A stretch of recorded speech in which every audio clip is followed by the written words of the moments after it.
शिवरायांचे सलगी देणे कैसे असे, सकल सुखाचा त्याग करो निसादिजे तो योग, राज्य साधनाची लगबग कैसे करावी, याहून करावे विशेष तरीच म्हणवावे पुरुष, या उपरी आता विशेष काय लिहावे, तव शौर्याचा एक अंश दे, तव धैर्याचा जरा स्पर्श दे, तव तेजातील एक किरण दे, जीवनातला एकच क्षण दे, त्या दीप्तीतून दाही दिशा द्रुत उजळून टाकू, कुसू पानिपत पुन्हा लिहाया आमचे भारतवास, वाल्मिकी येथील धावत, महामंत्र आहे नवे शब्द साधा, जयाच्या स्मृतीने जळेमलेंचे बाधा, नुरे देश अवघा जयाच्या अभावी, शिवाजी जपू राष्ट्रमंत प्रभावी, पुंडली कवरदेव हरी विठ्ठल श्री ज्ञानदेव तुकाराम माऊली ज्ञानेश्वर महाराज की जय, जगद्गुरु तुकाराम महाराज की जय, छत्रपती शिवाजी महाराज की जय, धर्मवीर संभाजी महाराज की जय, सद्गुरुजोग महाराज की जय.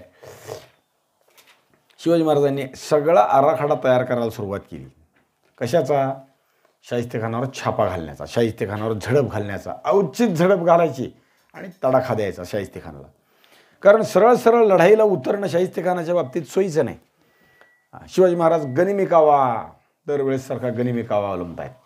विचार ते चालू आहे. मग सगळ्याची तयारी चालू आहे. राजगडावर सगळे लोक आहेत, सखे सवंगडी आहेत, पण त्यापेक्षा बाहेर जे लोक आहेत ना, त्यांचा विषय शिवाजी महाराजांचा चालू आहे. अनेक अर्थाने शिवाजी महाराज विचार करतात, लोक पाठवतात, काम सुरू करतात. लाल महालामध्ये लोक बसवले, कोण कसं बसवलं, कोणाला काय काम लावलं, याचेही काही संदर्भ आपल्याला मिळतात. आपण त्या संदर्भाने जाऊया. लाल महालात बागकाम करणारा किंवा फुलं पुरवणारा माळी, त्याच्याशी शिवाजी महाराजांचा संपर्क आहे. त्याचा मेहुणा शिवाजी महाराजांच्या सेवेत राजगडावर आहे. म्हणजे त्या अर्थाने शिवाजी महाराज विचार करतात. 91 कलमी बखरीत त्याच्याबद्दलचा उल्लेख आहे. कलम नंबर 46. काल आपण त्याचाही विचार केला. कुठून संपर्क लाल महालात होतोय, अजून काय करता येतोय, कुणी कुणी काय म्हटलंय, इतरांनी काही म्हटलेलं आहे. म्हणजे लाल महालात शिवाजी महाराजांनी कसा संपर्क स्थापित केला याच्याबद्दलही काही दुसऱ्या अभ्यासकांनी म्हटलंय. सगळंच बोलतोय आपण. आणि त्या अर्थाने आता गुप्त योजना महाराजांची सुरू झाली आहे. सगळं काही गुप्ततेने चालू आहे. काय करायचं महाराजांना माहीत आहे. बाकीच्यांना पुसट कल्पना आहे की आता शाहिस्तेखानाचा बिमोड करायचा. कसं करायचं आहे महाराजांच्या डोक्यात आहे, तसं करायचं आहे. बाकी आपल्याला माहीत नाही. डाव्या कानाला बोललेलं उजव्या कानाला ऐकू येऊ नये एवढं बेमालूम सगळी गुप्तता चालू आहे. गुप्तबेन राजगडावर चालू आहेत. काय कसं करायचं, कुणी कुणी कसं वागायचं याच्या योजना सुरू झाल्या आहेत. कुणी कोणचं काम करायचं हेही चाललेलं आहे. अगदी लग्नातला मानापान कसा असतो, तू अमकं कर, तू तमकं कर, तू ह्याला सांभाळ, तू त्याला सांभाळ, तुला हे मान, अमके पाहुणे येतील त्यांना हे द्यायचं, त्या पद्धतीनं सगळं मानपान चालला. मानपान कुणाचा? खानाचा. खानाच्या पाठवणीची तयारी करायला लागलीत ना महाराज. आता महाराज त्या अर्थाने विचार करतायत. राजगडावर सगळे लोक आहेत, मोरपंत पिंगळे आहेत किंवा अन्य बाकीचे आहेत, पण एका माणसाची कमी आहे असं वाटतंय. म्हणून तोही माणूस येऊन दाखल झाला, नेताजी पालकर, प्रतिशिवाजी. आत्तापर्यंत तो परांडा आणि सुप्याच्या परगण्यात शाहिस्तेखानाच्या फौजाला दमणूक करतोय, त्रास देतोय. तोही येऊन दाखल झाला. आता काय अजून काय असावं? सगळे झाले. बरीच लूट घेऊन आला. येताना मोकळ्या हाताने यायचं नाही महाराजांकडे, काहीतरी घेऊनच यायचं. बरीच लूट घेऊन आला.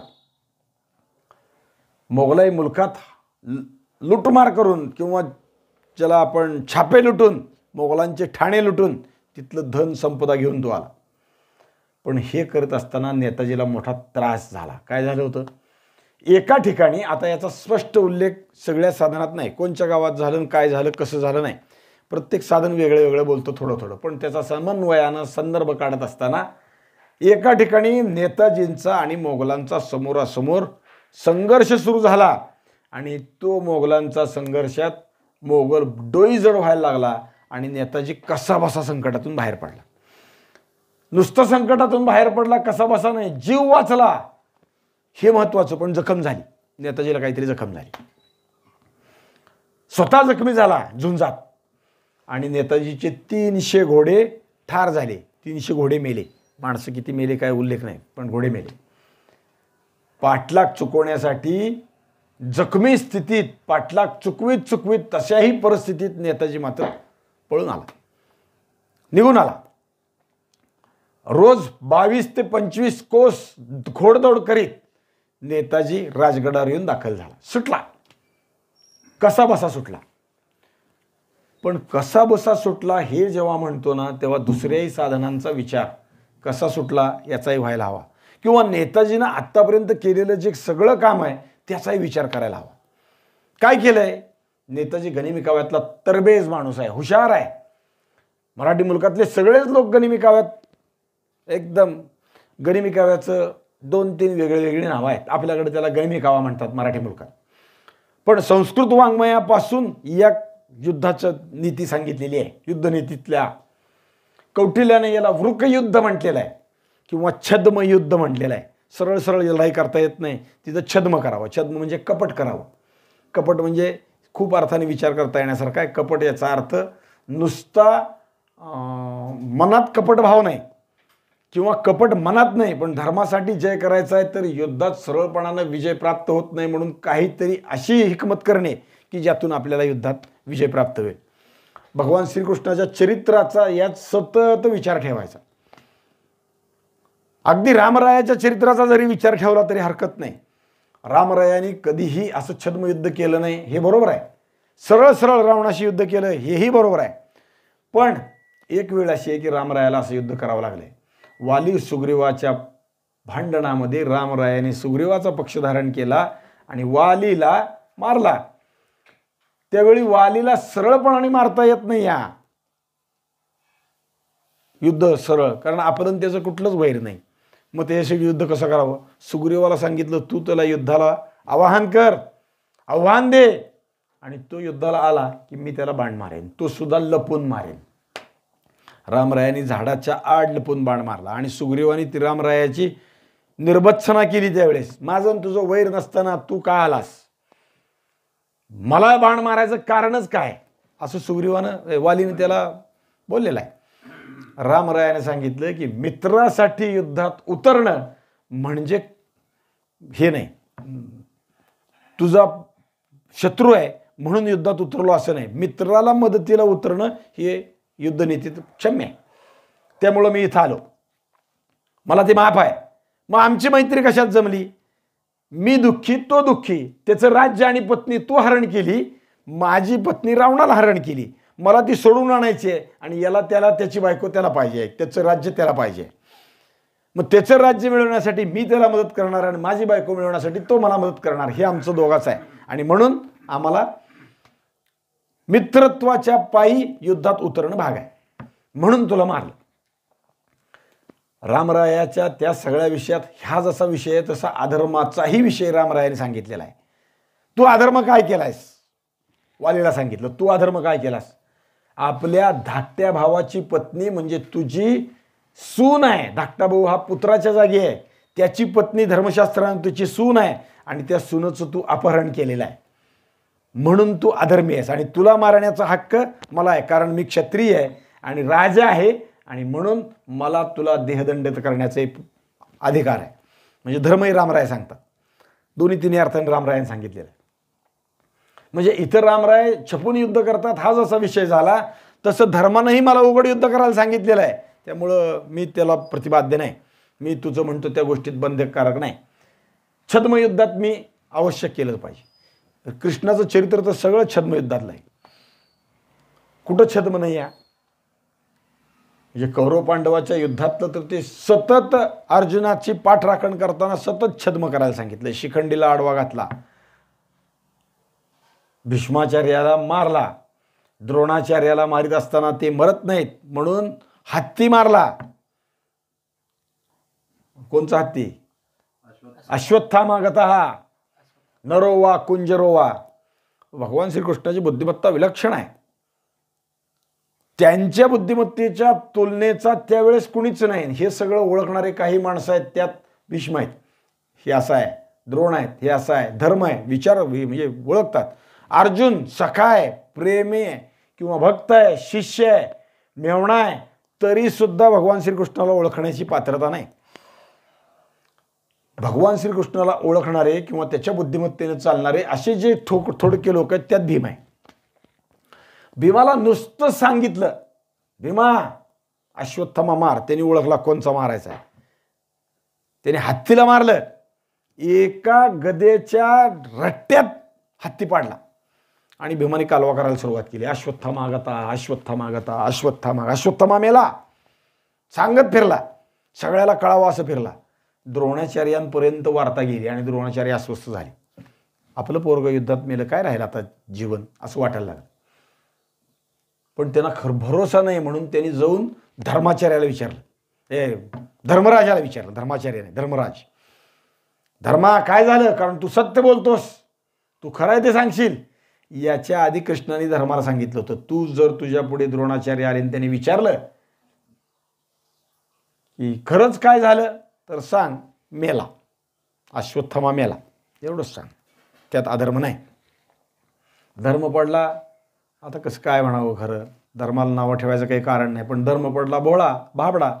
कृष्ण सांगतोय तो धर्म आहे, त्याच्या विरुद्ध वागणं म्हणजे अधर्म आहे. पण हा सारासार विचाराचा खरा धर्म पाळायच्या विषयात गेला. कारण धर्माची तू मूर्ती, पाप पुण्य तुझे हाती. कृष्ण सांगतोय ते खरा धर्म आहे आणि कृष्णालाही हे माहीत आहे, हा असं करणार. द्रोणाचार्य आले आणि त्यांनी धर्माला विचारलं आडवं गेल्यावर, धर्मा काय झालं. अश्वत्थामा, अश्वत्थामा गतः नरो वा कुंजरो वा. पुढचं बोलायचं नाही ते बोलून बसला. पण भगवान श्रीकृष्णाला माहिती आहे आणि भीमालाही माहिती आहे की हा बोलणार आहे, काहीतरी घोळ घालणार. धर्माला विचारलं की हा सरळ नाही वागणार, हा काहीतरी घोळ घालणार. म्हणून भीमाने त्याच्या शेजारी उभारून धर्माच्या बरोबर असताना त्या रस्त्यात मोठ्या मोठ्यानं ओरडायला सुरुवात केली. आपल्या सैन्याला गर्जना करायला लावली. ओरडा ओरडा, धर्म काय बोलतो ऐकूच आलं नाही पाहिजे.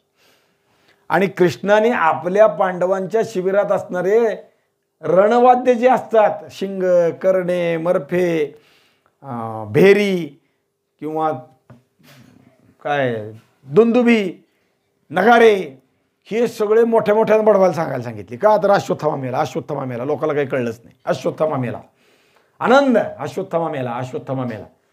ते वाजवायला लागले, कारण धर्मानं बोललेलं कोणाला ऐकूच जाऊ नये. झालंय तसंच. द्रोणाचार्याने विचारलं काय झालं, म्हणजे छद्म किती करावं, भगवान श्रीकृष्णाने करावं, भीमाने करावं. आपला विषय इथं आहे, धर्माची तू मूर्ती. भगवान श्रीकृष्ण सांगतात तो धर्म, बाकीचा धर्म नाही. उलटा असला तरी तो धर्म आहे. म्हणजे धर्माच्या हिशोबाने विचार करीत असताना भगवान श्रीकृष्णाच्या विरुद्ध वर्तन आहे असं वाटत असलं तरी तोच धर्म आहे. त्याचं फळ धर्मराजाला मिळालं आहे. कारण धर्मराजाचा रथ 4 अंगुले भूमीच्या वर चालत होता, स्पर्श करीत नव्हता. आणि हे प्रसंग झाला की तुरंत जमिनीला टेकला. म्हणजे कृष्णानं सांगितलेलं ऐकलं नाही म्हणून जमिनीला टेकला. धर्म वाळला नाही. नरोवा कुंजरोवा कशाला म्हणायचं. हां, पुढं धर्मराज जेव्हा स्वर्गाला गेले तेव्हा सदैव वैकुंठाला म्हणजे स्वर्गात गेले. देहासकट ते कुत्रा आलं बरोबर, ती सगळी पांडवांची एक एक पडत गेले, सगळं झालं. हा का पडला, तो का पडला, तो का पडला, प्रत्येकाचं काहीतरी कारण होतं. शेवट धर्म स्वदेह गेला, पण स्वदेह जाताना धर्मात सुद्धा गडबड झाली. माहिती आहे ना, धर्माचा अंगठा गळून पडला. आणि धर्मराजाने यमराजाला विचारलं माझा का अंगठा गळला हो, माझ्या हातून काय अधर्म घडला. यमाने सांगितलं तू त्या युद्धभूमीवर नरोवा कुंजरोवा म्हणलं ना, त्याचं हे फळ आहे. भगवान श्रीकृष्णानं सांगितलंय तो धर्म आहे, त्याच्या बाहेर गेला. म्हणजे भगवान श्रीकृष्ण करतात ते बरोबर, ते वृकयुद्ध करतात प्रत्येक वेळी. धर्माला मारताना काय केलं, आपल्या द्रोणाला मारताना काय केलं, कर्णाला मारताना काय केलं, सगळे सेनापती. अगदी दुर्योधनाला मारताना काय केलं, भीमाला खुणवून दाखवलं. भीमाला माहीत होतंच मारायचं हे ठरलेलंच होतं, कारण भीमाची प्रतिज्ञा आहे तुझ्या मांडीवर बसेल माझी पत्नीच बसेल. द्रौपदीला बसायला खूण केली ना भरसभेत, 16 उघडं करून मांडी दाखवली, बस माझ्या मांडीवर म्हणला. माझ्या पत्नी तुझ्या मांडीवर बसेल. पण पत्नी म्हणजे कोण, भीमाची गदा, ते शस्त्र आहे, ते पत्नीसारखं सारखं बरोबर असतं, त्याला पत्नीच म्हटलं जातं. आपल्याकडं हिंदू धर्मात राजपुतान्यात जास्त आहे, आपल्या महाराष्ट्रात ते कमी आहे. पण म्हणजे कट्यार विवाह किंवा शस्त्रविवाह अशा पद्धतीने एक विवाहाचा पद्धती आहे. नवरा ज्याच्याशी लग्न करायचं आहे त्याचं शस्त्र, त्याच्याबरोबर बायकाचं लग्न लावलं जातं. किंवा तलवार ही माझी सवत आहे असं महाराष्ट्रात बायका म्हणायचे. कारण ती सारखं नवऱ्याच्या कमरेला आहे. मी सारखं एवढ्या नवऱ्याच्या बरोबर असू शकत नाही, पण ती माझी सवत आहे, ती नवऱ्याच्या कमरेला आहे.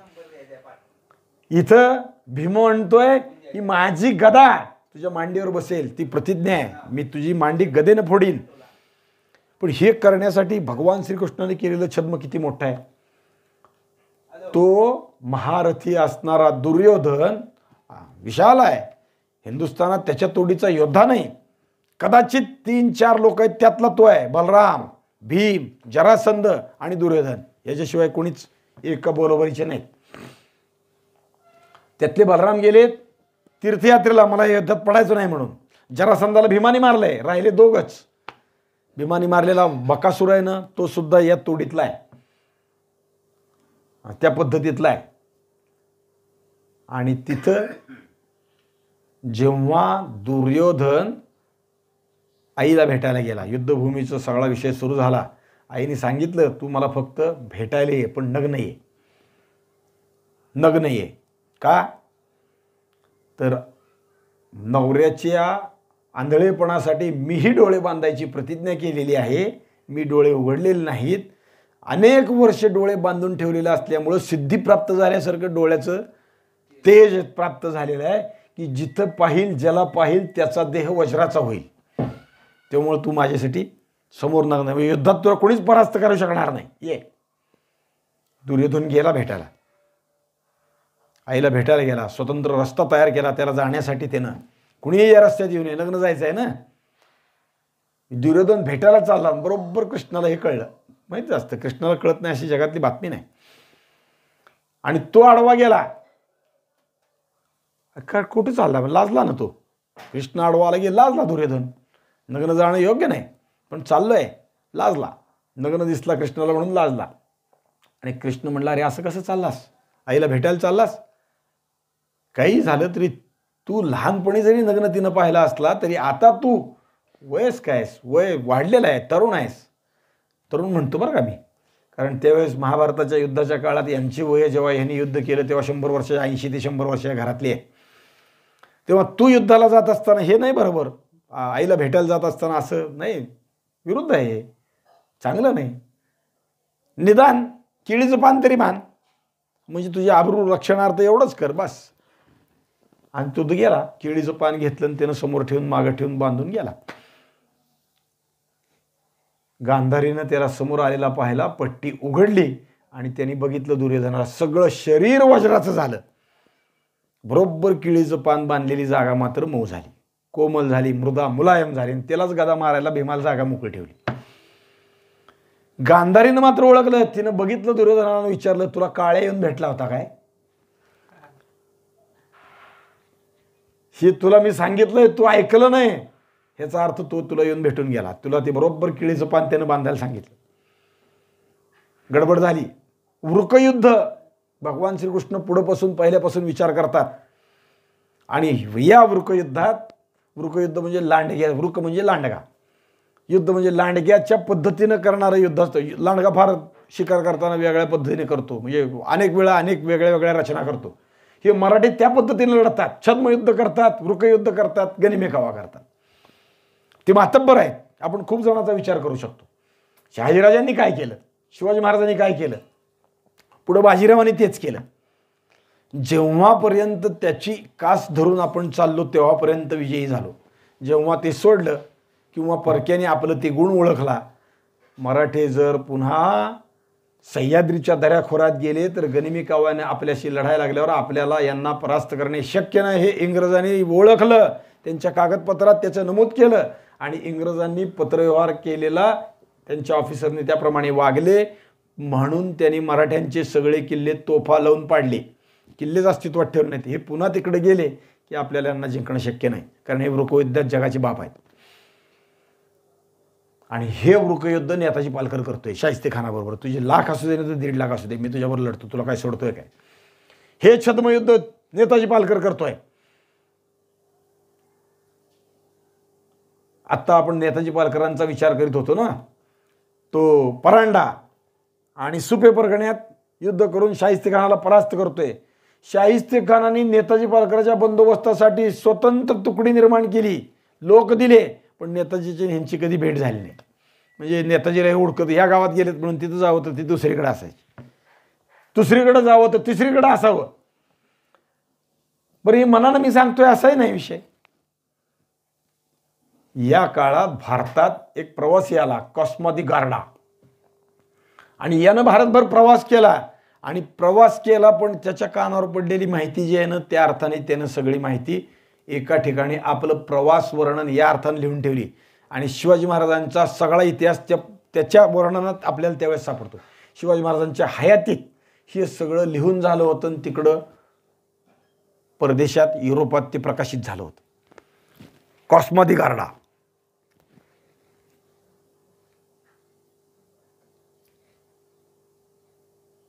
शाहिस्तेखाना युद्धात किती निष्णात असला, त्याचं सैन्य संख्या कितीही मोठे असलं तरी मराठ्यांची गनिमिकाव्याची आणि चपळ युद्धतंत्राची त्याला माहिती सुद्धा नव्हती.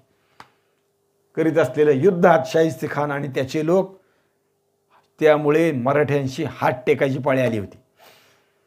3 वर्षे शाहिस्तेखानासारखा रणपंडित महाराष्ट्रात तळ देऊन बसलाय, पण त्याला एका परांड्याशिवाय, तोही आदिलशाहीचा, दुसऱ्या चाकणशिवाय विजय मिळवता आला नाही. कल्याणही नंतर गेलं, आत्ता काही नाही.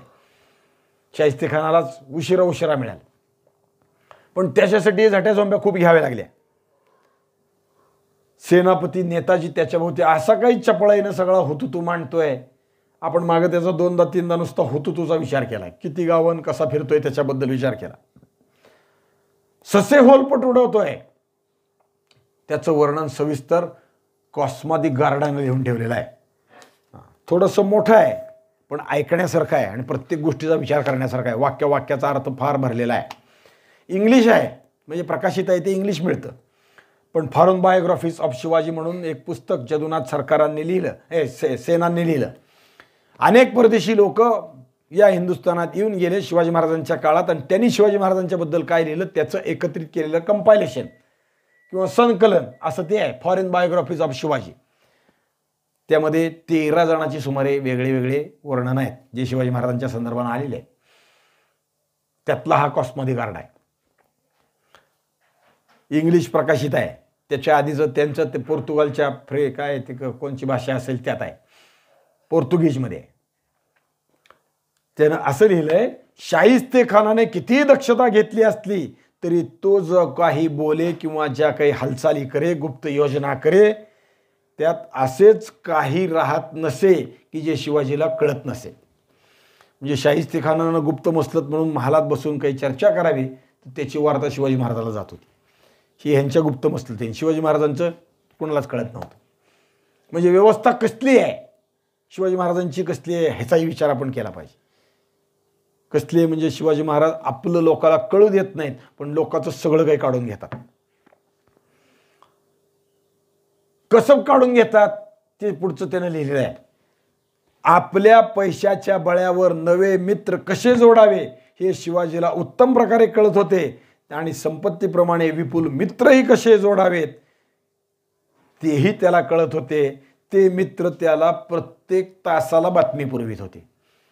शिवाजी महाराजांनी मित्रमंडळ एवढं मोठं निर्माण करून ठेवलंय. त्यांना धनसंपदाही देतात, हेर म्हणून त्यांना वापरतात. ते प्रत्येक तासाची बातमी देते, या तासात हे झालं, या तासात कसं देत असतील, काय विलक्षण आहे हे खरं. शिवाजी राजा पुरंदरच्या बुळकट किल्ल्यावर होता, पण शाहिस्तेखानाने एकही पाऊल पुढे टाकले नाही. तोच शिवाजीच्या 4 तुकड्या, किती सैन्याच्या, 10 सहस्त्राच्या 4 तुकड्या आपल्या सैन्याचा सर्व बाजूने कोंडमारा केल्यासारखे त्याच्या धान्यात आले. म्हणजे शाहिस्तेखान जेव्हा पुरंदर परिसरात आहे त्यावेळी शिवाजी महाराजांच्या 10,000 सैन्याने शाहिस्तेखानाची नाकेबंदी केली. करेपर्यंत त्याला कळलंच नाही. जेव्हा नाकेबंदी झाली तेव्हा कळलं की आपण अडकले गेलो.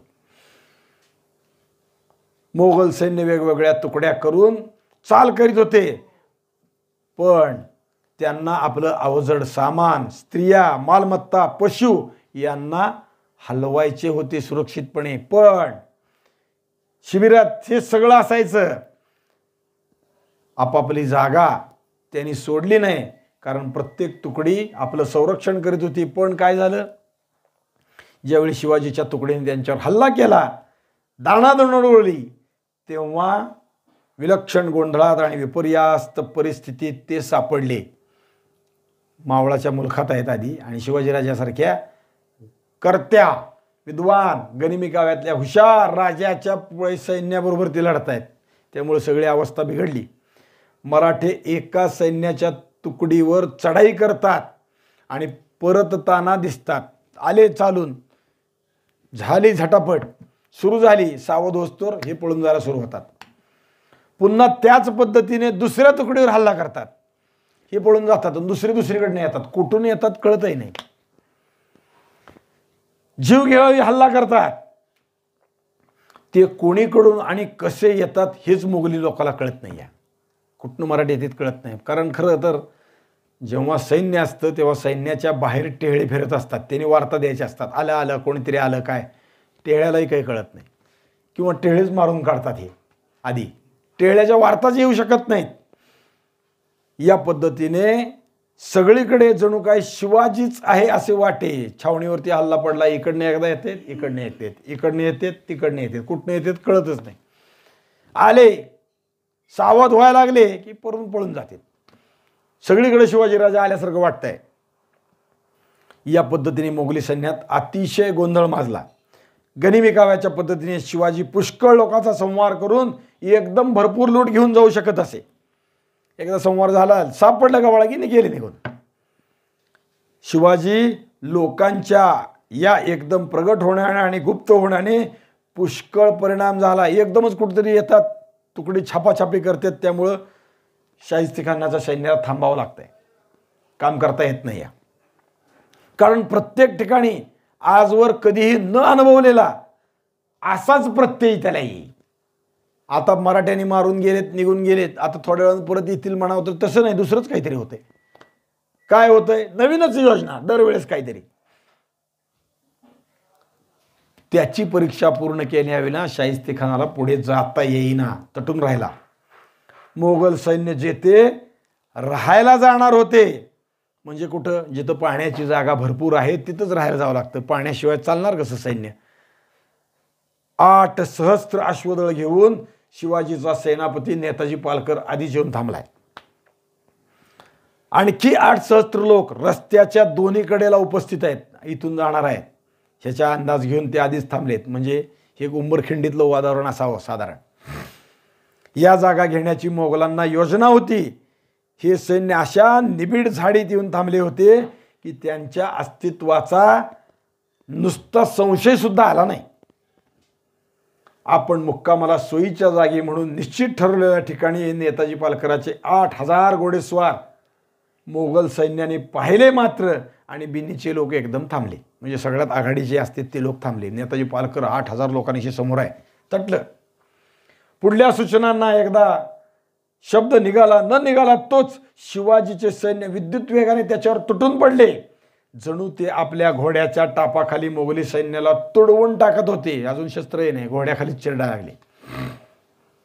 गर्जना आणि आक्रंदने यांनी सारे वातावरण धुंद करून टाकलं की मोगल एकमेकावर दातोट खात तुटून पडले. आपल्यावरच लढायला लागले. आपले लोकच त्यांना कळेना. मोगल सैन्य सावध झालं. शिवाजीराजाच्या सैन्याशी भिडायला लागलं. तो शिवाजीचे सैन्य 4 भागात विभाजित होऊन विवेक्षित दिशांना अंतर्धान पावले. गेले निघून सुद्धा. आपण सावध होईपर्यंत शिवाजीराजे निघूनही गेले. 4 तुकड्या झाल्या. कसं करायचं, काय करायचं, किती योजना केली असेल पहा. काय करायचं आहे इथपर्यंत करायचं, जोपर्यंत सावध होऊन अंगावर येत नाही तोपर्यंत. तिथून पुढं आपले 4 गट, अमक्याचा अमका, त्याची व्यवस्था त्याचं त्यांनी बघायची. पटकन निघून जायचं, थांबायचं सुद्धा नाही. बरं कुठून गेले दिसायलाही नाही पाहिजे. मोगली सैन्याची हवी तितकी लूट शिवाजीराजाचे लोक करीत होते. पाहिजे तोपर्यंत लूट करीत होते. एकमेकाविरुद्ध मोगली सेनानी लढण्यात गुंतलेले असल्यामुळे ते या वादस्थळापर्यंत पोहोचून मदत करतील अशीही शक्यता नव्हती. त्यांचे इकडे भांडण चालले आहेत किंवा दुसरीकडे ते गेलेत तर इथं जाऊन त्यांना मदत करावी असंही त्यांचं ताकद राहील नाही. थोडेसे दूर गेले की शिवाजीराजाचं सैन्य एकत्रित होईल. फुटून गेलेलं सैन्य पुन्हा एकत्रित व्हायचं. बरं, शिवाजीचं हे सैन्य केवळ एवढंच असा भ्रम करून चालत नाही.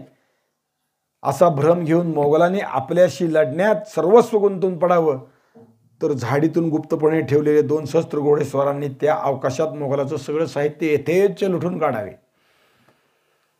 आता गेलंय म्हणून थांबून चालत नाही, लढायला यावं म्हणूनही चालत नाही. लढावं कोणाशी तर बाहेर जातात, बाहेर गेलेत म्हणून लढायला तयार राहावं तर अंगावर येतात. सगळे विपरीत परिस्थिती आहे. शाहिस्तेखानाला असं वाटलं की हे दिसतं एवढंच शिवाजीचं सैन्य आहे, त्याच दिवशी पूर्ण फडशा पाडण्याचा त्याने निश्चय केला. 2 सैन्यात युद्ध सुरू झालं. तोच ठरलेला क्षण उघडला. त्याच्याबरोबर झाडीत पूर्वीच लपलेले 2 सहस्त्र स्वारांनी बाहेर येऊन सारं सामान पळवून नेलं. किती हाल केलेत पहा. मोगली सैन्यात विलक्षण गोंधळ माजला. सामान दोन्ही बाजूच्या सैन्याने वेगवेगळ्या दिशेला पळवलं. सूर्यास्त होऊन अंधाराचं साम्राज्य आलं. सगळं सामान पळून नेलं आता मराठ्यांनी. आता काय गोंधळ अजून वाढला अंधाराने. या प्रकारात मोगलाची अपरिमित हानी झाली. सामानाने लडबडलेले सहस्त्रावधी उंट, पुष्कळ हत्ती, अगणित घोडे, अन्य साहित्य मराठ्यांनी लुटून नेलं. आडवा येईल त्याला कापून काढलं. उरलेल्याने तंबू उचलून पळवून नेले. जे नेणं शक्य आहे ते नेलं, जे नेता येत नाही ते टाकून दिलं. देताना त्याची नासाडी करून टाकली. समजा तंबू नेता येत नाही ना, कापून टाकला, काय वापरते परत. अस्ताव्यस्तपणाने टाकून दिलं. वाहतुकीचे पशु मात्र सगळेच्या सगळे नेले. म्हणजे बैल आणले होते, तट्ट आणले होते, उंट आणले होते, खेचरं आणले होते, घोडे वाहतुकीचे होते, हे सगळे मराठ्यांनी नेले. काही शिल्लक ठेवलं नाही त्यापेक्षा. यामुळे सैन्याची सर्वात जास्त हानी झाली शाहिस्तेखानाची. या प्रकाराने नेताजीने आपल्या सैन्यासह एकदम आला तसाच निघून गेला. झालं की निघून गेला. थकलेले आणि निराश मनाने हे मोगल परांगमुख झाले, लोकांवर अवलंबून राहिले. का? मराठे समोरचे येतात तसे निघून जातात. आपल्या जागेवर आपण आहे तसेच आहेत, पण आपल्याला सगळं लुटून नेलंय. पुन्हा जागेवर येऊन उभं राहावं, सगळं करावं, तर मराठ्यांनी सगळं येथेच लुटून नेलंय, सगळा संहार केलाय. त्यांना आश्चर्याने झालेलं दुःख सीमातीत होतं. दुःखही प्रचंड आहे आणि आश्चर्य कसं काय येतात आणि केव्हा जातात कळत कसं नाही आपल्याला. त्यांना रात्री उपाशी राहावं लागलं. खायची वस्तूच नेल्या. नुसतं उपाशी नाही, बिना तंबूत उघड्यावर झोपावं लागलं. कारण तंबूच पळवून नेले मराठ्यांनी. उघड्यावर राहावं लागलं. शिवाजीराव आणि दुसरं असं की जे तंबू लावणारे नोकर आहेत ते नोकरही शिवाजी महाराजांच्या घाबऱ्यानं पळून गेलेत. एकही जण तोंड दाखवायला यायला तयार नाही. समजा तंबू शिल्लक राहिला तरी. बरेचसे तंबू शिवाजीराजाच्या अधीन झाल्याने रात्र त्यांनी शस्त्रसन्नद्ध अवस्थेत काढली. हातात तलवार घेऊन बसायची पाळी आली. बाकी काही शिल्लक राहिलं नाही. झाडाचं एखादं पान जरी हल्लं तरी त्यांना असा संशय वाटायला लागला की शिवाजीचे लोक इथे याच्या मागे दबा धरून बसतात. वाऱ्यानं हल्लं तरी घाबरायला लागले. आपल्यातलं संभाषण सुद्धा या वाईट प्रकरणाचा विचार करून आपला कसा शेवट होईल असं संभाषण सुरू झालं. कसं काय, कुठल्या प्रदेशात आलोय, कसले माणसं आहेत हे माणसं नाहीत, भूत आहेत. जे शाहिस्तेखान आणि मोगलात वाटायला लागलं ना, त्याचं कारण हे आहे. नेताजीने केलेली युद्धनीती आहे. शिवाजी महाराजांच्या या नाना काळांचे मुक्तकंठ वर्णन कसं करावं हेही त्यांना समजेना. राजा चांगला आहे म्हणावं तेही कळेना. युद्धाची ही पद्धती त्यांना सर्वस्वी अज्ञान होती. ह्या गनिमी केव्हाचं तंत्र त्यांना माहीतच नव्हतं. पहिल्यांदाच अनुभवत होते. ती युद्ध करीत होते, वेगळ्या तंत्रानं करीत होते, मोगलाई पद्धतीनं करीत होते. अस्ताव्यस्त पसारा, प्रचंड साहित्य, तोफखाना, वागवत जायचं. मराठ्यांकडं असली भानगड नाही. चपळ, सगळं घोड्याच्या गतीनं, तडकाफडकी. नवाब शाहिस्तेखानाला या पद्धतीला खणून काढल्याशिवाय राहणार नाही. लवकरच सर्वात दयनीय परिस्थिती निर्माण झाली. उंटवाहक आणि अन्य नोकर वर्ग जो पळून गेला अथवा ज्याने लपून स्वतःला वाचवण्याचा प्रयत्न केला ते परत यायला लागले. या साऱ्या सैन्यातून आश्चर्याचा कल्लोळ उठला. काही स्वतःला अस्त्राशिवाय आलेले होते, काही चांगलेच धडा शिकून आले होते, काही बोडके होते, काही जणांजवळ काहीच नव्हतं, कपडे सुद्धा गेले होते. या रात्री शाहिस्तेखानाला जवळ अतिशय लहान तंबूत रात्र काढावी लागली. म्हणजे सगळं गेलं आणि तेवढं शिल्लक राहिले त्यात भागवावं लागलं. स्वतः शाहिस्तेखानाला सुद्धा त्याचा नेहमीचा कोणताही सरंजाम त्याच्याजवळ उरला नाही. कारण त्यांचा सरंजाम कसा असतो, केवढा मोठा असतो, कसं सगळा पसारा आहे, विचार खूप मोठा आहे.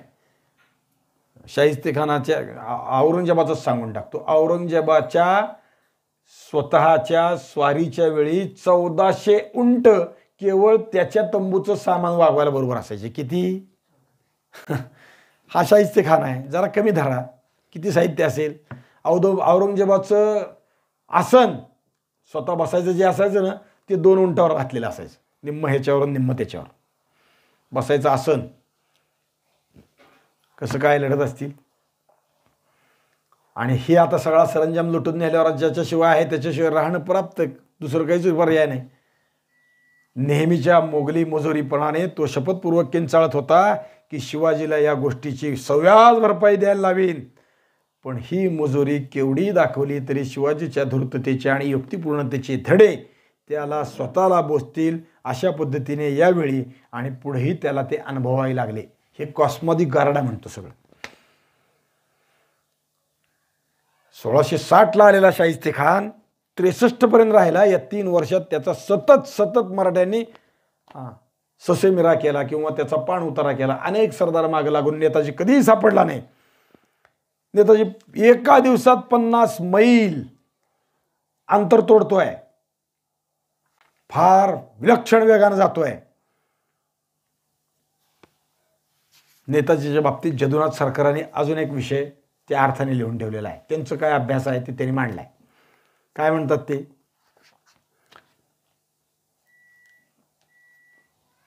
पेण या श्रीमंत शहराची शिवाजी महाराजांच्या लोकांनी लूट केली. नेताजी पालकर पण आहेत. मुघलांची तयारी बरी असल्यामुळे यात महाराजांच्या सैन्यातील अनेक जण ठार झाले. यावेळी जरा मुघल मात्र बडजोड झाले. पेण लुटलं पण जवळच्या परिसरात मुघल त्यांना आडवे आले.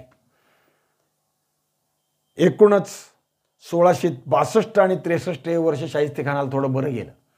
पण शिवाजी महाराज युद्धाला उतरल्यानंतर मात्र यात बदल व्हायला लागला. 2 वर्षाचा परिणाम मराठ्यांच्या हालचालीवर थोडा पायबंद बसला. मुघलांनी चौलमध्ये 12,000 आणि रहमतपुरात 7,000 घोडेस्वाराचा बंदोबस्त केला. तरी सुद्धा पेणवर वारंवार मराठी चालून यायचे आणि पेण लुटून न्यायचे, हे मात्र त्यांना थांबवता आलं नाही.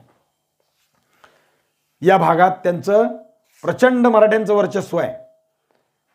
सन 1663च्या मार्च महिन्यात शिवाजी महाराजांचे सरनौबत नेताजी पालकर मुघलाच्या मुलकात लुटालूट करीत असताना 7,000 घोडेस्वारांच्या तुकडीने नेताजी पालकराला दीर्घकाळ लढा दिला. आणि यात आपल्याला पराभव होतोय असं वाटलं की नेताजी पळाले आणि या तुकडीनं त्यांचा पाठलाग केला. नेताजीला पकडत सुटले. केवळ दैव बलवत्तर म्हणून नेताजी वाचला. विजापुरी मुलखात घुसला म्हणून नेताजी वाचला. पण इथंही गंमत झाली. रोज दिवसाला 40 ते 50 मैलाचा नेताजी प्रवास करतोय आणि मग मुघल त्याच्या पाठलागावर लागलेत. ही वाऱ्याची शिकार करणं तुम्हाला शक्य नाही. विजापूरच्या हद्दीत येईपर्यंत मुघल त्यांची शिकार करीत होते. पण म्हणजे नेताजी मागे लागले होते. पण रुस्तुम जमान हा विजापूरचा सरदार आहे. त्याने मुघलांना सांगितलं की नेताजीच्या पाठीमागे लागण्यात काही अर्थ नाही, तुम्हाला तो सापडणार नाही. याच्या मागे लागू नका, याचा पाठलाग करू नका, ते यशस्वी होणार नाही. त्यांनी त्यातून भाग अपरिचित नेताजीसारखा माणूस, तुम्हाला ते शक्य नाही, म्हणून त्यांनी पाठलाग सोडला. नेताजीचा पाठलाग करू असं त्यांनी सांगितलं. त्यामुळे नेता म्हणजे करू नका म्हणून त्यांनी सुटला. नेताजी त्यातून सुटला. पण झालेल्या गडबडीत नेताजीचे 300 घोडे मेले. स्वतः नेताजी जखमी झाला. ही सगळी माहिती आहे. पण ही माहिती आपल्याला कुठून मिळते? गिफर्डने सुरतेला कळवलेल्या माहितीत याच्या सगळं उल्लेख आलेला आहे. तारीख 30 मार्च आणि 8 मार्चला जी पत्र लिहिली त्यात हे सगळे उल्लेख आलेले आहेत. नेताजीचं कर्तृत्व बाहेरचे लोक सांगतात, आपल्याकडे मात्र फारसा उल्लेख सापडत नाही. शिवाजी महाराज आता नेताजी पण येऊन बसलाय ना, हा आता पुण्यातला विचार करतात. मगाशी मी सांगितलं शिवाजी महाराज काय करतात, पुण्यात जायचं आहे चालून, त्या अर्थाने विचार करतात. आणि त्यासाठी गुप्तहेर आत्ता पेरले असं नाही. शाहिस्तेखान आला त्यानंतरपासून हळूहळू लोक त्यांचं काम करत राहा. बातम्या द्या. महाराज पन्हाळ्यावर अडकलेत, अडकू द्या. राजगडावर बातम्या द्या, आईसाहेबापाशी बातम्या येऊ द्या. डेली अप टू डेट अहवाल कसे लोक देत आहेत ते पण पाहिलं. मित्रमंडळी गोळा केलेली आहे. ते येऊन बातम्या देत आहेत. त्यात दुसरा अजून एक विचार शिवाजी महाराजांच्याकडे आलेला आहे. यदुनाथ सरकारांनी त्याच्याबद्दल लिहून ठेवलंय. मुघलांच्या या सुभेदाराच्या छावणीत अगदी केंद्रस्थानी शिवाजीराजाच्या लोकांनी प्रवेश केला होता. केंद्रस्थानी म्हणजे अगदी लाल महालात कुठपर्यंत प्रवेश केलाय पहा. त्यांच्या भोवतीच्या शरीररक्षकांच्या म्हणजे शाहिस्तेखानाचे शरीररक्षक आहेत ना ते, आणि गुलाम महिलांच्या कड्यातून आत शिरून त्या सुभेदाराच्या अगदी शयन कक्षात जाऊन शिवाजी महाराजांनी त्याला जखमी केलं. हे कसं केलं? त्यासाठी शिवाजी महाराजांनी माहिती गोळा केली. पुढच्या काळात हे सगळं केलंय ना. अगदी घरात गेले, आत गेले, तिथली माहिती आणली. कशी आणली? माहिती मिळवण्यासाठी जे जे वापरावं लागतं ते केलं. आपले लोक लाल महालात पेरले. सगळा लाल महाल तुम्हाला पाठच आहे, पण तिथं काय बदल केले तर काय झाले मला कळलं पाहिजे. कारण मी डोळे जरी झाकले तरी लाल महालात किती पावलावर कोणत्या गोष्ट बदलते मला पाठ आहे. लहानपणी तिथं सगळं आयुष्य गेलंय. सगळं त्या अर्थाने करायचं आहे. मला सगळी बित्तम बातमी लाल महालाची पाहिजे. खान कोणच्या खोलीत झोपतो महाराजांना माहीत आहे. खोली फक्त सगळ्या खोल्या पाठ आहेत, पण त्यातल्या त्यात कुठं झोपतो मला कळलं पाहिजे. लाल महालाची एकच दार आहे. महाराजांच्या काळात 2 दार आहेत. एक दार मागच्या बाजूला आहे आणि एक दार पुढच्या बाजूला आहे. मागचं दार मातीच्या दगडाच्या मातीच्या साध्या आहे ना बंद केले, चिणून ठेवलेलं आहे, बंद केलेलं आहे. नुसत्या विटा भेंडाच्या लावून माती कालवून त्यात बांधलेलं आहे. नुसतं बांधलं आहे, नुसतं ढकललं की पडायसारखं आहे, पण पडून आवाज होता कामा नाही म्हणून तो पण विचार करतात ना महाराज. महाराजांनी दिवस ठरवला, सारी तयारी गुप्तपणाने सुरू केली. सर्वांची तहान भूक झोप उडाली. एक एक दिवस जवळ यायला लागला. पुण्यात लाल महालावर छापा घालायचा आहे. शाहिस्तेखानावर झडप घालायची आहे. कशी घालायची त्याची तयारी सुरू झाली. तपशीलवार कुंडली मांडली.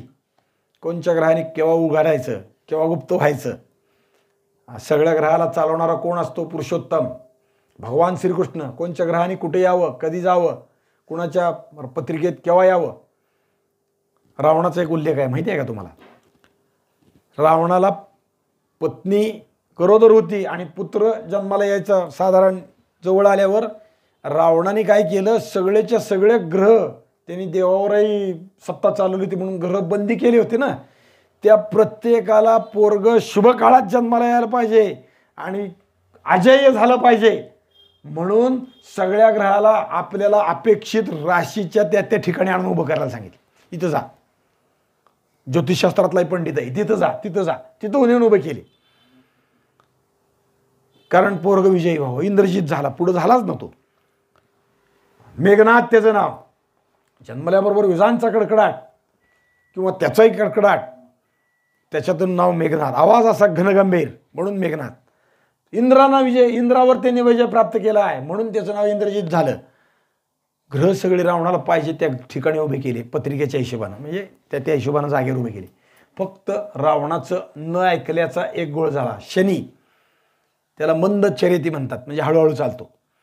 तो जायला उशीर झाला म्हणून ज्या ठिकाणी पाहिजे तिथं तो पोचू शकला नाही म्हणून तो एकच ग्रह मागं सरकला की सगळं कोलमडलं. रावणाचं जे काही इच्छित होतं ते, आणि इंद्रजित युद्धात मारू शकली रामराय. अर्थात त्या शनीने कसं जावं काय जावं हे ठरवणारा रावण काय उपयोगाचा नाही आहे. तो आत्ता या ग्रहांवर सत्ता चालवतोय, पण या ग्रहांवर सत्ता कोणाची आहे? भगवंताची आहे, परमात्म्याची आहे. म्हणजे तो कृष्ण असेल, राम असेल, आपल्या पद्धतीने भगवान महाविष्णू म्हणून आपण पांडुरंगाची आहे. कारण अवताराच्या राशी तो आवभावी ठेवली. सगळे माझ्यापासून जन्माला आलेत, म्या बोलविल्या वेदू बोले, म्या तसं आहेत म्हणून शनीने कसं जावं काय करावं ते त्यांनी ठरवलंय. उशीर जा, त्याला पाहिजे ते करू दे, तू उशिरा जा. आणि त्याचा परिणाम रावणाने शनीला पायावर मारलं आणि शनी जन्मभर लंगडा झालेला आहे, लक्षात ठेवा. शनी लंगडा म्हणतात. त्यामुळं कोणता ग्रह कधी कुठे यायचा हे रावणाने ठरवायचा प्रयत्न केला, यशस्वी नाही झाला. ते ठरवावं फक्त परमात्म्याने. माझ्या जन्माच्या वेळेस तुम्ही अमक्या ठिकाणी पाहिजेत किंवा तुम्ही त्या ठिकाणी येतात तेव्हाच मी जन्म घेणार. युगानुयुगाचा विचार करून ते चालतात ना. इथं असलं तरच ते शक्य आहे. शिवाजी महाराजांचा विचार तशा अर्थाने आहे, कोणत्या ग्रहाने केव्हा उगवावं, कोणत्या ग्रहाने केव्हा उगवू नये, कुठं उगवायचं ते पण ठरलंय. शिवाजी महाराज त्या अर्थाने पुरुषोत्तम आहेत, त्या अर्थाने भगवान महाविष्णू आहेत. शिवाजी महाराजांच्या जन्माचा विचार केला तर पत्रिकेत 5 ग्रह उच्चीचे आहेत. म्हणून सतत विजय, एकदा सुद्धा पराभव नाही शिवाजी महाराजांच्या चरित्रात, एकदा सुद्धा पराभव नाही. किंचित काही काळ पराभव झाला तर माघारी आले तर पुन्हा त्याची समाप्ती केलेली आहे. पन्हाळ्यावर थोडासा पराभव आहे, पण शिवाजी महाराज असे विलक्षण आहेत. त्यामुळे आपल्याला पाहिजे तसं करण्यासाठी ग्रहांना सुद्धा त्या जागेवर उभे करतायत. रावण नाहीत शिवाजी महाराज, भगवान महाविष्णू आहेत. कुंडलिनी तयार झाली, कोणत्या ग्रहाने केव्हा उघडायचं, केव्हा झाकायचं, कुठं उघडायचं, कोणत्या घरात प्रकट व्हायचं, सगळं तयार. भयद्वार तयार केलं. किती गतीनं चालायचं हेही महाराजांनी ठरवलं. पुढं सरकायचं का मागं सरकायचं ठरलं. दिवस ठरला. मोरोपंताला आणि नेताजीला महाराजांनी आदेश दिला. बहुतेक हे सगळं करीत असताना शिवाजी महाराजांनी तालीम केली असते. तालीम म्हणजे सराव. किती अंतर आहे लाल महालाच्या खोलीत, किती वेळ आपल्याला जायला लागेल, यायला किती वेळ लागेल, पुण्यात आत जायला किती वेळ लागेल, सगळ्या गोष्टी हेर ते बातम्या सगळ्या देतात. पुण्यात 3 पेठा आहेत, कसबा, सोमवार, मंगळवार. सोमवार जिजाऊसाहेबांनी उभी केली आहे, मंगळवार शहाजीराजांनी उभी केली आहे. कसबा पेठ तर जुनंच आहे, पण ते पुनरुत्थान शिवाजी महाराजांनी जिजाऊसाहेबांनी केलेलं आहे. मग या पेठेतून त्या पेठेत, कसब्यामध्ये लाल महालात कुठून जायचं, कुठून जवळ आहे, किती अंतर लागू शकतं, पावलं मोजून सांगितलं असेल ना हेरांनी. या वेशीतून गेले की एवढं आहे, त्या वेशीतून गेलो की एवढं आहे, त्या वेशीतून गेले की एवढं आहे. त्या वेशीच्या बाहेर इतक्या पावलापर्यंत, इतक्या अंतरापर्यंत खानाचे लोक आहेत. सगळं काय आधी ठरलंय. आधी सराव केला महाराजांनी राजगडावर, या सगळ्या गोष्टीचा तालीम केली. एकदम जाऊन फडात कुस्ती करून चालत नसतं, वर्षभर कुस्ती मेहनत करावं लागते. तसं काहीतरी महाराजांनी विचार केलाय. चालायचं कसं, वागायचं कसं, काय करायचं. निघायची खटपट सुरू झाली. अगदी निवडक 2000 चखोट मराठी स्वार, सगळेच चखोट आहेत, पण त्यातल्या त्यात पुन्हा निवडून घेतले. 2000 घेतले. चपळ मंडळी पद्मावती माचीवर राजगडावर जमा झाली. आईसाहेबांचा आशीर्वाद, जगदंबेचं दर्शन घेतलं आणि महाराज निघाले. नेताजी, मोरोपंत पिंगळे, बाबाजी देशपांडे, चिमणाजी देशपांडे, सर्जेराव जेधे, चांदजी जेधे हे भाऊभाऊ आहेत. आणि बाबाजी चिमणाजी हेही भाऊभाऊ आहेत. मोरोपंत, नेताजी सगळे मातब्बर आहेत. नुसते भाऊ आहेत म्हणून बरोबर घेतले नाहीत. प्रत्येकाला बरोबर घेण्याचा वेगळा वेगळा हेतू आहे, वेगळं वेगळं काम आहे. ते काम पुढं कसं कसं आहे आपण विचार करत जाऊ. सर्जेराव आणि बाजी जेधे म्हणजेच कान्होजी जेधेचे पुत्र आहेत हे दोन्ही. सड्या स्वारीनिशी गडाखाली आले. 400 हसम मावळे आपल्या दिमतीला घेतले. महाराजांनी स्वतःबरोबर 400 घेतले. बाकीचे 1600 त्यांची वेगळी व्यवस्था केली. त्यांना काय काम आहे ते पुढं आहे. उरलेल्या फौजेचे 2 तुकडे केले, 2 तरफा केल्या. एक तरफ मोरोपंतांना दिली, दुसरी तरफ नेताजीला दिली. 3 तुकड्या झाल्या. एक 400ची, दुसरी 1600तली 8 मोरोपंताला आणि 8 नेताजी पालकराला दिले. महाराजांनी ढाल तलवार बरोबर घेतली होती. बिनीवर महाराज स्वतः जाणार होते. बिनीवर म्हणजे आघाडीवर. आणि त्यांच्याबरोबर अजून कोण होतं? बाबाजी आणि चिमणाजी भाऊ होते. मागोमाग खासा राजश्री शिवाजीराजे ते पुढे आहेत, त्यांच्या मागे हे आहेत. त्याच्याबरोबर नेताजी पालकर आणि मोरोपंत आहेत. महाराज प्रत्येक अवघड प्रसंगाच्या प्रसंगी स्वतः आघाडीवर असतात. अवघड मनसुब्यात उडी घेतात. आईसाहेबाला खार कोणच्या आईला वाटणार नाही काळजी. पोरगं नुसतं घरातून बाहेर गेलं तर आईला घरात येतो, जीवात जीव नसतो. कॉलेजला गेले कसं जाईल, येईल का लवकर, का बाई, गाडीवर नीट जाईल का, सायकलवर नीट जाईल का, कुठं तर धडकल का, कुणाला तर मारल का, कोणीतरी त्याला मारल का, 100 शंका प्रश्न असतात. आता त्यात स्वतः थोड्याशा वय झालंय, थकायला लागल्या. म्हातारपणात त्यातल्या त्यात एकुलते एक पोरगा असल्यावर 4 काळाने नेले, 2 पैकी 1 अफजल खानाने नेला. आता हा रोज लढतोय, याच्यावर जास्त जीव आहे. दोन्ही तिन्ही अर्थाने एकटा आहे म्हणून आहे, शेंडेफळ आहे म्हणून आहे, आपलं इच्छित मनोरथ पूर्ण करणार आहे म्हणून आहे, जास्त जीव असतो. आणि तो आता सतत डोळ्यासमोर राहावा असं वाटणं स्वाभाविक आहे. पण आता हा चालला ना युद्धाला, आई वडिलाला तसं वाटणं, पण आई तशी नाही. आई कशी आहे आपण अफजल खानाच्या वेळेस पाहिलं. मला कुंतीच्या पंक्तीला बसव म्हणणारी आई आहे. कुंतीच्या पंक्तीला म्हणजे कुंतीचे पुत्र पराक्रमी आहेत. पराक्रमी पुत्राची वीर माता मला म्हटलं पाहिजे लोकांनी. त्या अर्थाने तू काम कर. जसं कुंतीच्या पुत्रांनी दुर्जनांचा संहार केला, अधर्म्यांना संपवलं, तसं तूही कर. म्हणजे कुंतीच्या पंक्तीला बसव. जीवावरची प्रसंगात उडी घ्यायला शिवबा निघालेला पाहून त्यांचं हृदय हिंदकाळलं. पण शिवबाचं व्रत आहे काय? जन्मव्रत आहे काय? परित्राणाय साधूनाम विनाशाय च दुष्कृताम. यमुनेच्या तोटात डोहात कालिया शिरून बसलाय. यमुना म्हणजे गोकुळाचा आनंद आहे, गोकुळाचं जीवन आहे. हे पुणे स्वराज्याचा जीवन आहे. स्वराज्याच्या चालण्यासाठी पुणे आवश्यक आहे. आणि पुण्यात हा कालिया येऊन बसलाय. सगळी यमुना गढळून गेली आहे, ढवळून गेली आहे. विषानं लोक त्रस्त आहेत. 3 वर्ष झाली. गोकुळाला संकट आहे. डोहात कालिया शिरलाय. ते गोकुळ पुणे गोकुळ समजायचं, स्वराज्य गोकुळ समजायचं. त्याला नको का मारायला? मग त्यासाठी उडी मारायलाच पाहिजे. गोकुळातली गाई वासरं मरतायत, लोकाला पाणी प्यायला मिळत नाही, या लोकाला हाल होत आहेत. स्वराज्यातली गाई वासरं मरतायत, स्वराज्यातल्या लोकांची हाल होत आहेत, त्यांची घरं लुटली जात आहेत. शाहिस्तेखानं संपवला पाहिजे.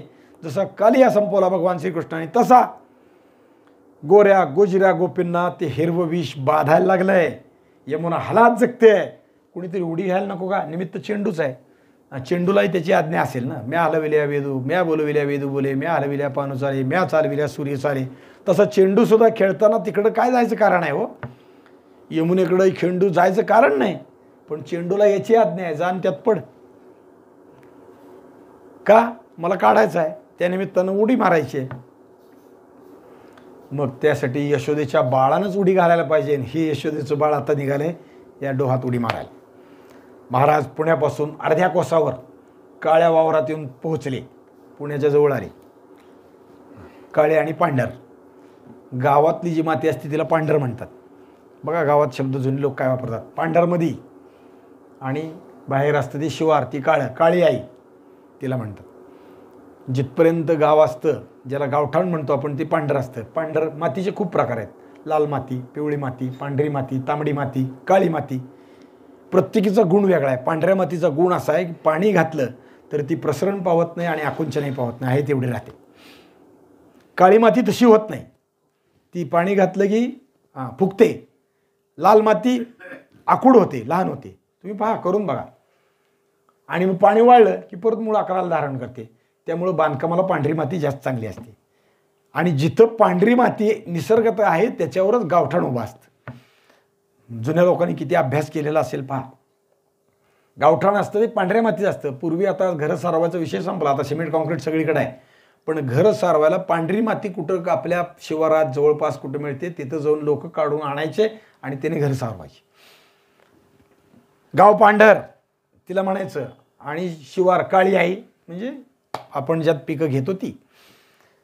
शिवाजी महाराज पुण्याच्या जवळ आले, अर्ध्या कोसावर आले, काळ्या शिवारापर्यंत आले. आता गावात शिरायचं आहे. अष्टमीचा शुभ्र चंद्र आकाशात आहे.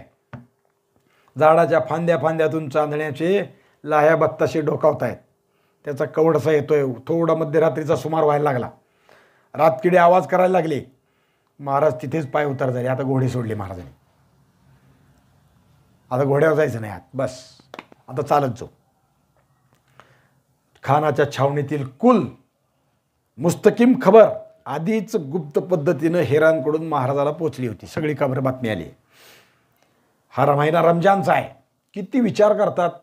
विचार करायला लागले ना महाराजांनी, किती विचार केला असेल याच्यावर आपण विचार करायला लागलो ना डोकं शिळून जातं.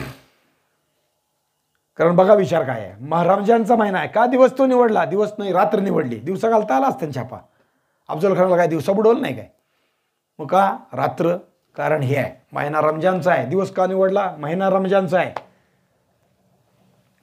6वा चंद्र आहे, म्हणजे रमजानच्या महिन्यातला 6वा दिवस. रात्र 6वी रात्र, दिवस नाही. मोगली फौज रमजानमुळे धर्मनियमाप्रमाणे उपवास करते. रमजानच्या महिन्यात महिनाभर उपवास करतात. त्यात परत उपवासाची भानगड अशी आहे की शाहिस्तेखानाच्या परिवारातले लोकही उपवास करत आहेत. पण उपवासाची भानगड अशी आहे की महिनाभर उपवास करताना दिवसा पाणीसुद्धा प्यायचं नाही, मावळलं की खायचं. सकाळी उजडायच्या आधी पुन्हा खायचं आणि दिवसभर काहीही खायचं नाही. उपवासाच्या ज्याच्या त्याच्या पद्धती आहेत. त्या पद्धतीनं चालायचं. मग महिनाभर हे खायचं टिकायचं कसं, खाणं पिणं या पद्धतीनं करायचं, म्हणून टिकतं. रात्री आणि पहाटे पोटभर खाल्लं तरी काही हरकत नाही. ही असा उपवास. याचा परिणाम नेमका काय होतो की दिवसभर पोटात अन्न नसल्यामुळं रात्री सडकून भूक लागते आणि सपाटून खाल्लं जातं आणि खाल्लं की डोळा लागतो, झोप लागते. जे निसर्गतः स्वाभाविक आहे ते होतं. बरोबर या गोष्टीचा महाराज विचार करतात. त्यात पुन्हा 6वा चंद्र. मग रमजान सुरू झाल्यावर पुढच्या 15 दिवसांनी का नाही केलं? पहिल्याच 8 दिवसाच्या आत का नाही केलं? पहिल्या 8 दिवसात माणसाला उपवासाचा सराव झालेला नसतो, सुरुवात झालेली असती. म्हणून अजून हळूहळू पहिले 2-3 दिवस आहेत ना, ते अजून मागच्या ह्याच्यावर ऊर्जा टिकू शकते. आणि पुढं 8-15 दिवस होऊन गेले, 15 दिवस होऊन गेले म्हणाले की मग काय होतं, त्याचा सराव होतो त्यांना रोज अशाच पद्धतीनं वागायचा. आणि मग त्या पद्धतीनं ते तयार राहतात. म्हणून महाराजांनी पहिल्या 6वा दिवस निवडला, पहिला दुसराही नाही निवडला. पहिल्या दुसऱ्या दिवशी मागचं जे दिवसाचं खाल्ले पिल्लेलं आहे त्याची ऊर्जा राहू शकते. मग दिवसभर खाल्लं पिल्लं नसल्यामुळं अवसान नाही आणि संध्याकाळच्या वेळी खाल्लं की झोप लागते. रात्रीच काम करायचं आहे, झोपले पाहिजेत लोक. कलंडलं एकदा थोडं असं बसल्या बसल्या लागला डोलका की लागला, केव्हा जाग येईल, गार वार लागल्यावरच जाग येते, तोवर येत नाही, किंवा दुसऱ्यानं उठवलं तर. निसर्गतः हा परिणाम. नेमकं हेच महाराजांनी लक्षात घेतलं. छाप्यासाठी रोजाच्या महिन्यातला दिवस निवडला नाही, रात्र निवडली. शहरात चौक्या पहारे कुठे आहेत, कसे आहेत याचाही अभ्यास झालाय. लाल महालाच्या भोवती काय स्थिती आहे तेही कळत आहे. एकूण राबता कसा आहे, संध्याकाळच्या वेळाचा राबता, दिवसाचा राबता. लोक संध्याकाळी एकदा खायला गेले की राबता कमी होतो सगळीकडंच, आणि मग खाऊन झोपल्यावर अजून कमी होतो. बरोबर तसं महाराज राजगडावरून उतरले तेव्हा मावळत असताना उतरले असतील, मावळत असताना बरोबर वेळेत पुण्यात आले असतील 9, 9:30 दरम्यान, आणि नंतर इकडे निघाले. आता सगळी माहिती मिळालेली आहे. काळ्या वावरात महाराज, नेताजी, मोरोपंत त्यांच्या तुकड्यानिशी तिथं थांबायला सांगितले. मोरोपंताला नेताजी सांगितलं तुम्ही इथं थांबा, आता आम्ही पुढे जातो. शिवाय कर्यात मावळाच्या मार्गावर आपले लोक गुप्तपणे महाराजांनी आधीच ठेवले. ते कर्यात मावळाच्या रस्त्यावरही महाराजांनी माणसं ठेवली आहेत. त्यांच्यापाशी खुडेचे इशारे, नगारे, खूण झाली की नगारां की बाकी सगळं वाजवायचं, शिंग बरोबर आहे करणे, मारामार करून कार्यभाग उरकला की महाराजांनी आणि छापेवाल्या मावळ्यांनी सिंहगडाकडे पळावे. सर्जेराव जेध्यांनी महाराजांचा घोडा तयार ठेवून, आता घोडे सोडलेत, तयार ठेवून तिथंच उभं राहायचं, ठरवून दिलेल्या जागी थांबायचं. महाराजांचं हे काम आहे. ज्याशी जे काम दिले त्याने ते चोख करावे. तुला काय सांगितलं, इथं घोडे घेऊन उभार, घोडे घेऊन उभार, मी येईपर्यंत उभा, केव्हा येईल काही सांगता येत नाही. आग्र्याचा विचार आपण करतो. जातानाच माणसं पेरत गेले इथून आग्र्यापर्यंत, तू इथं, तू इथं, तू इथं, तू इथं, मी परत येईपर्यंत थांब. त्यातल्या कुंभाराचं उदाहरण आपल्याला माहीत आहे, बाकीचे लोक माहीत नाही. इथं सर्जेरावला सांगितलं घोडे घेऊन तू थांब, मुळीच्या काठावर थांब. पुण्यात गेलं की आपल्याला लक्षात आलं पाहिजे सर्जेरावला कुठं उभं राहायला सांगितलं. आता पुणे तर राहिलं नाही, महाराजांच्या काळासारखं राहिलं नाही, आता फोटो झालं. पळून जाण्याच्या वेळी तिथे येऊन घोड्यावर बसून दौडत निघून जाता यावं, ही पूर्वी म्हणजे पुढची योजना महाराज दूरदर्शीपणाने आखलेली आहे. पुढचं नियोजन आहे, सगळ्या गोष्टी महाराज करतात. या योजनेत प्रत्येकावर निश्चित नेमून दिलेल्या कामावर, त्यांनी केलेल्या जोखमीच्या कामावर कामगिरीचं यश अवलंबून आहे. प्रत्येकाचं काम ज्याचं त्यांनी करायचं म्हणजे सगळं सर्वत्रानं यशस्वी होतं. प्रत्येकानं जर मी करतो म्हणजे 17 आचार्य असले की स्वयंपाक बिघडतो. एकच आचार्य असावा, बाकीच्यांनी त्याच्या हाताखाली करावं, जरा ते गळत असलं तरी. अनेक कारभारी असले की कामाचं नियोजनाचा सगळा बोजवारा उडतो. एक जण जरी चुकला, घाबरला तर सर्वनाश, मरण, सगळेच मरण, एकट्या दुकट्याचं नाही. परत खानाला घर बसल्या आयती शिकार झाल्यासारखं होईल, म्हणून सावध त्या पद्धतीने चला. बाबाजी, चिमणाजी या दोघा भावंडांवर जास्त जोखमीची कामगिरी आहे, कारण हे महाराजांच्या प्रेमातले आहेत. तसंच यांचे बंधू, यांचे वडील बापूजी मुदगल देशपांडे हे लाल महालात शिवाजी महाराजांकडे असताना नोकरी करीत होते आणि तेव्हाचे ते पुणे प्रांताचे हवालदार होते. त्यामुळे हे 2 पोरं लाल महाराज शिवाजी महाराजांबरोबर वावरलेले होते. म्हणजे जसं महाराजांना लाल महाल पाठ आहे तसं शिवाजी महाराजांचे लहानपणीचे खेळगडी म्हणून हेही लाल महालात हिंडत फिरत असल्यामुळे या दोघांनाही तो सगळा पाठ आहे. आणि पुण्याचे हवालदार असल्यामुळे पुण्याचा परिसरही पाठ आहे, डोक्यात पक्का आहे. कदाचित शिवाजी महाराजांच्या पुढच्या राड्यात रावाड्यात जरी विस्मरण झालं तरी मदत करायला हे दोघं पाहिजे. म्हणून महाराज या दोघाला बरोबर घेतात. बाजी आणि चिमणाजी हे बालपणीचे सवंगडी आहेत, दोस्त आहेत, बाळमित्र आहेत. एकूण कामगिरी जीवावरची आहे. लाख फौजेच्या गारड्यात शिरायचं, चिडेबंदी वाड्यात आत जायचं, त्यात महाल हुडकायचा, खानाला शोधायचं, मारायचं आणि स्वतः पुन्हा जिवंत परत यायचं. किती अवघड आहे. यमुनेच्या डोहात उडी मारायची, कालियाला बाहेर काढायचं, त्याचं निर्दालन करायचं आणि निर्दालन करून झाल्यावर पुन्हा यमुनेतनं बाहेर यायचं. किती अवघड, दुष्कर हे सांगता येत नाही. कल्पना करायची, फक्त विचार, डोक्याच्या चिंधड्या उड्या इतका विचार होतो. कसं गेले, काय केले, पण कसं गेले, काय गेले. स्वतः महाराज त्यात आहेत आणि बरोबर असणारे महाराज, बाबाजी, चिमणाजी हे सगळे त्यात आहेत. आता ते सगळे उतरून चालायला लागलेले आहेत. महाराज, चिमणाजी यांनी आपल्याबरोबर 200 मावळ्याची तुकडी घेतली. आता 400तली परत 200 घेतली. 200 कुठं ठेवले? बाजी नाही, घोडे सांभाळायला बाजीला थांबवलं ना, सर्जेराव जयदेला, तिथं थांबले. आणि आपल्याबरोबर घेतले त्यात कोयाजी बांदल आणि चांदजी जेधे यालाही बरोबर घेतला. दुसरी 200 तुकडी बाबाजीच्या हाताखाली दिली आणि महाराज निघाले. चिमणाजी आणि बाबाजी 2 भाऊ आहेत, त्यातले एक बाबाजीला 200 दिले आणि 200 चिमणाजी, महाराज, चांदजी जेधे आणि कोयाजी बांदल हे सगळे बरोबर निघाले. मध्यरात्र उलटून गेली. खानाचं लष्कर रोजाचे उपवास सोडून जड अन्न खाऊन गाढ झोपलाय. चौक्या, पहारे, गस्त मात्र जागी आहे. ही गस्त कशी चुकवली आणि महाराजांनी लाल महालात पुढे प्रवेश करून काय केलं त्याचा विचार आपण उद्या करू. पुंडलिक वरदेव हरी विठ्ठल, श्री ज्ञानदेव तुकाराम, विठ्ठल विठ्ठल विठ्ठल. पुंडलिक वरदेव हरी विठ्ठल, श्री ज्ञानदेव तुकाराम, ज्ञानेश्वर महाराज की जय. जगद्गुरु तुकाराम महाराज की जय. छत्रपती शिवाजी महाराज की जय. धर्मवीर संभाजी महाराज की जय. सद्गुरु जोग महाराज की जय.